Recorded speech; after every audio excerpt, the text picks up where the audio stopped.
Yesterday, I talked about how I accidentally fell into alternate day fasting, and the results that I've been getting have been pretty surprising, even though I'm not on any specific diet. And because of that video, I started seeing some pretty positive responses. And it seems like that most of you are really enjoying this way of eating. So today I want to touch on more of that, the alternate day fasting, but also because I'm a keto coach, I want to talk about that as well. And in this video, I want to kind of talk about which one's better, alternate day fasting versus keto. So we're going to talk about the pros and cons of this.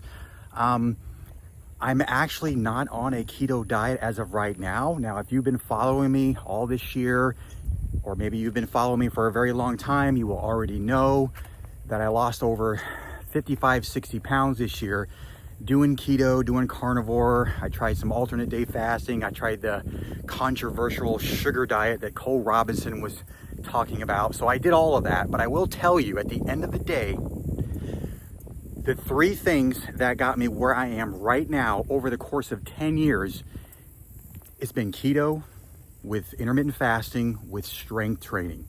Because all the way back in 2018, that's when I really started delving into keto fasting, strength training, and I lost 70 pounds in 7 months. So I will say that the body that I have today was a result of those. However, I have evolved over time, and to me, it makes no sense to continue doing a very strict form of keto when I've already reached my goal. I'm at a point now where I love the flexibility. I feel better. My workouts are great. But in this video, I want to talk about alternate day fasting and keto. Do you need both? Which one's better? And we're going to talk about that. Now, if you're new to my channel, if you're not familiar with who I am, you don't know what this is even about, well, I am an intermittent keto fasting coach. And I coach high-performing men over 40 to lose 40 pounds or at least 40 pounds in 16 weeks using my Keto Shed 40 coaching program. Now, this program that I've created is specifically designed for busy professionals, all right? And the program is basically going to keep you very disciplined. It's done for you. It's efficient, and it's backed by my accountability system, which ultimately is going to keep you consistent and motivated so you can see results at the end of the day, okay? So with that out of the way, let's talk about the difference between alternate day fasting and keto. Now, how I've been doing alternate day fasting, if you watched my video yesterday, there's two ways of doing it. You could do an extreme approach, or you can do the traditional alternate day fasting. Simply, the difference between the two is alternate day fasting, the traditional way, is where you don't, or actually you're allowed to eat 500 calories one day, so that's kind of like your fast day, and then the next day you can pretty much just eat normal, all right? I tend to take more of an extreme approach. So how I do alternate day fasting is I won't eat anything on my fast days. And in the days I do eat, I pretty much eat what I want. And I noticed that the results have been very, very good. All right. Now, so with that out of the way, let's talk about the keto diet and alternate day fasting. There's some similarities, and really it's going to depend on you and your lifestyle of which one's going to work better. I kind of think most people are leaning more toward the alternate day fasting because you can kind of eat what you want. So let's just dive into that. So traditionally a keto diet, you're pulling back on carbs and sugars. We all know that. You're not eating carbs and sugars. You're eating very high fat, moderate protein, and only like 5% carbs. Okay, so that's typically what you see on a keto diet. All right.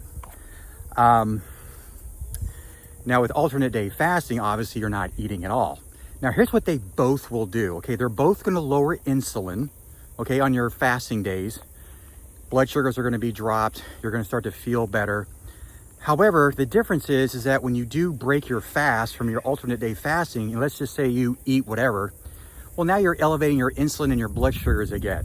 All right. Whereas keto, if you stick to that, well, your insulin and your blood sugars are going to be stabilized for the duration of the whole diet. All right. Now, another thing that happens when you break your fast off of an alternate day fast and you just eat whatever you want is you're going to notice that your energy levels are going to feel a little bit different.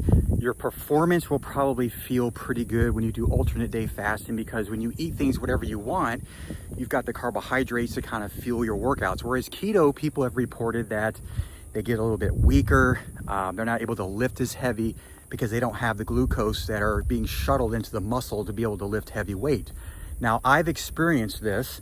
Even though I got to the body that I really wanted, I still had strength, but I noticed I would do maybe 1 or 2 less reps. So I did notice a little bit of the strength starting to decrease, which that's totally normal on a keto diet. You've got to decide what goal you're after. Are you after building a bunch of muscle and powerlifting and all that? Well, then do something that's more flexible. Do some alternate day fasting, have some carbohydrates. But if you're looking to get ripped and shredded, you're gonna have to pull back on the carbs and sugars until you reach your goal. Now, since I've reached my goal, I'm putting those carbohydrates back into my diet. In fact, just today, I broke my fast. I didn't eat anything yesterday. So today, I already had, let's see, an omelet. I had 4 pieces of bacon and I had some toast, which isn't keto. And then after that, I had like these, because we're getting close to fall, I had one of these pumpkin spice cream cakes, followed by these Krispy Kreme pumpkin donuts. And no, I didn't eat 4 of them. I've only had 1. There's other people in my family that love it too. All right. So that's basically, none of that food was keto except for the eggs and bacon, and then the butter that I used with the eggs, and the cheese. But other than that, not keto. Okay. But again, this is all in context. All right. If you got a lot of weight to lose, maybe you want to pull back on some of those carbs and sugars, and then you get to a point where you can start integrating foods that are high in carbohydrates once you start to reach your goal. Okay. Let's see what the other differences are. The other con to keto, I'll kind of go into this. It can be very difficult to adhere to. Very difficult, because you may want to have some fruit, or maybe you want to have some carbohydrates, or maybe you want to have something that you really are craving. You can't really have that. So sometimes people find it hard to adhere to. However, when you do alternate day fasting and you're fasting all day and then you eat whatever you want the next day, well, you're not really restricting yourself. The only time you're restricting yourself is when you're not eating anything at all. Or if you want to do the traditional alternate day fasting, you could just have 500 calories. I mentioned in my video yesterday, a real easy way to eat 500 calories. I think if you eat 5 eggs with like a teaspoon of butter, that comes to close to about 500 calories.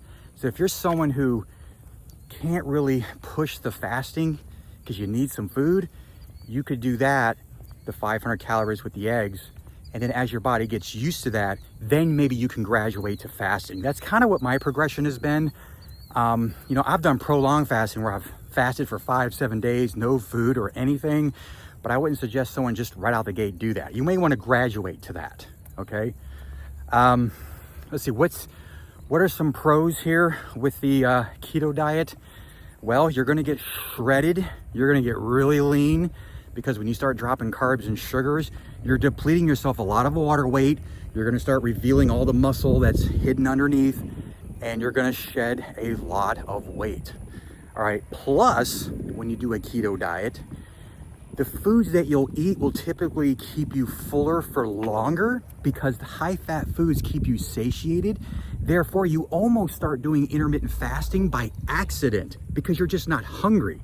So sometimes people will do like keto and omad, like they'll combine the two, and those work very well because you don't feel like you're restricting yourself because you're just full. You don't feel like eating 2-3 meals. All right. So that's one really good pro with keto diet. But honestly, right now, I really like the alternate day fasting because I get to eat whatever. And then the next day I just fast all day. And the one thing I noticed is it's actually easier to not eat anything and just fast than just to eat a little bit. Because as soon as you start eating something, it triggers like this hunger, right? So I would rather just go without than just to have a little bit. I don't know if you guys are the same way. I know that's kind of what's happened to me. So you may want to try that. All right. Let's see what else. Again, like alternate day fasting, keto will lower blood sugars. You're going to lower your insulin levels. But again, when you break your fast and you just eat whatever, now your blood sugars are up, your insulin's up, all that kind of stuff. So you really have to decide which one you want to do. Now, if you really want to lose weight really fast, but this is going to be very difficult, combining alternate day fasting with the keto diet. Now you are putting your weight loss like on steroids, because when you're not eating for an entire day and then when you go to break your fast the next day and you're just eating keto foods with no carbs and sugars, the weight will just rip right off you. But here's the problem with that.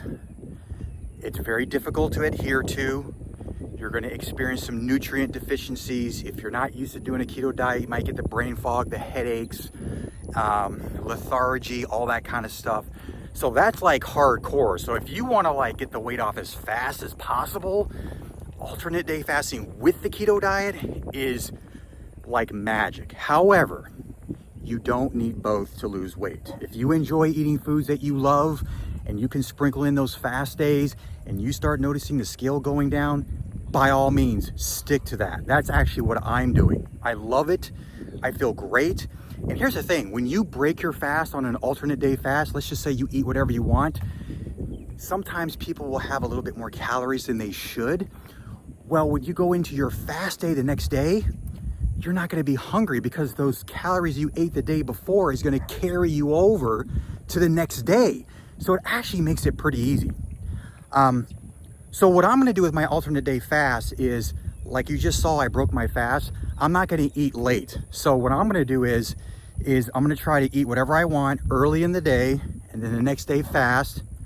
The day after that, eat whatever I want, but just early in the day. I'm going to try to cut it off about 2 p.m. I'm not going to eat anything after 2 p.m. So really, I'm going longer than a day when I do my fast days. All right.